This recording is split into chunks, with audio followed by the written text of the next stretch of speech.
¿En qué consiste la medición?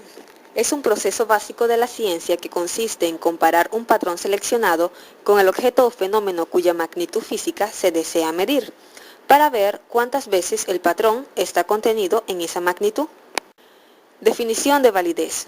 La validez, en términos generales, se refiere al grado en que un instrumento realmente mide la variable que pretende medir. Por ejemplo, un instrumento para medir la inteligencia válida debe medir la inteligencia y no la memoria. Una prueba sobre conocimientos de historia debe medir esto y no conocimientos de literatura histórica. Aparentemente es sencillo lograr la validez.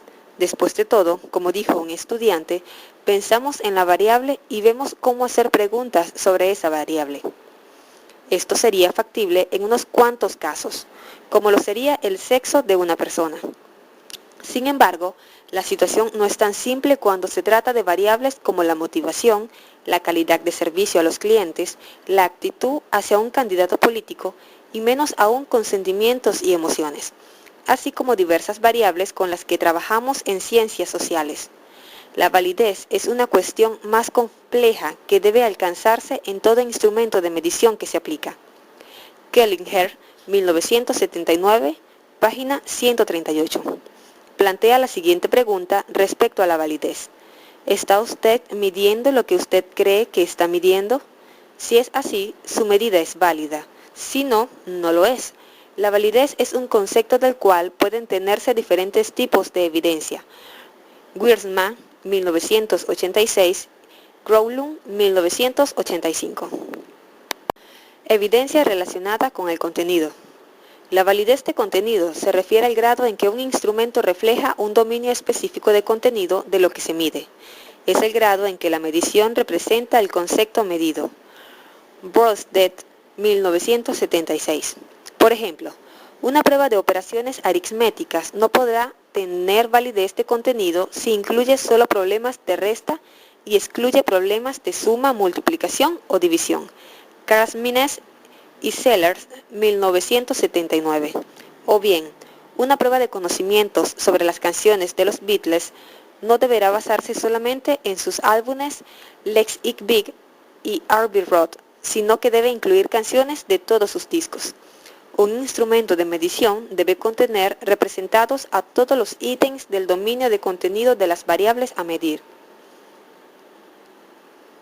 Evidencia relacionada con el criterio. La validez de criterio establece la validez de un instrumento de medición comparándola con algún criterio externo. Este criterio es un estándar con el que se juzga la validez del instrumento. Wiersma, 1986. Entre los resultados del instrumento de medición se relacionan más al criterio, la validez del criterio será mayor. Por ejemplo, un investigador valida un examen sobre manejo de aviones, mostrando la exactitud con que el examen predice que también un grupo de pilotos puede operar un aeroplano. Si el criterio se fija en el presente, se habla de validez concurrente. Los resultados del instrumento se relacionan con el criterio en el mismo momento o punto de tiempo. Por ejemplo, un cuestionario para detectar las preferencias del electorado por los distintos partidos contendientes puede validarse aplicándolo 3 o 4 días antes de la elección y sus resultados comparándolos con los resultados finales de la elección. Si no hay fraude, desde luego. Si el criterio se fija en el futuro, se habla de validez predicativa. Por ejemplo, una prueba para determinar la capacidad administrativa de altos ejecutivos se puede validar comparando sus resultados con el futuro desempeño de los ejecutivos medidos. Evidencia relacionada con el constructo. La validez del constructo es probablemente la más importante, sobre todo desde una perspectiva científica, y se refiere al grado en que una medición se relaciona consistentemente con otras mediciones de acuerdo con hipótesis derivadas teóricamente y que conciernen a los conceptos o constructos que están siendo medidos.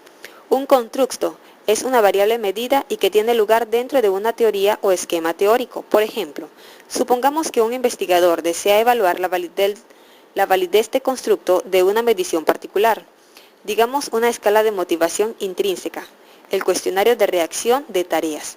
Versión mexicana, Hernández Sampieri y Cortés, 1982. Estos autores sostienen que el nivel de motivación intrínseca hacia una tarea está relacionado positivamente con el grado de persistencia adicional en el desarrollo de la tarea.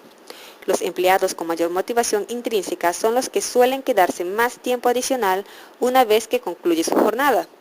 Consecuentemente, la predicción teórica es que a mayor motivación intrínseca, mayor persistencia adicional en la tarea. El investigador administra dicho cuestionario de motivación intrínseca a un grupo de trabajadores y también determina su persistencia adicional en el trabajo. Ambas mediciones son correlacionadas. Si la correlación es positiva y sustancial, se aporta evidencia para la validez de constructo del cuestionario de reacción a tareas versión mexicana, a la validez para medir la motivación intrínseca. Definición de confiabilidad. Se refiere al grado en que su aplicación repetida al mismo sujeto u objeto produce iguales resultados. Test, retest. Con este método, el coeficiente de fiabilidad se calcula pasando el mismo test 2 veces a los mismos sujetos. Se puede pasar inmediatamente o dejando un intervalo de tiempo entre el test y el retest. Después se calcula la correlación del Pearson entre las puntuaciones de ambas aplicaciones y el resultado obtenido será el coeficiente de fiabilidad. Se considera un caso específico de formas paralelas, dado que evidentemente un test es paralelo a sí mismo.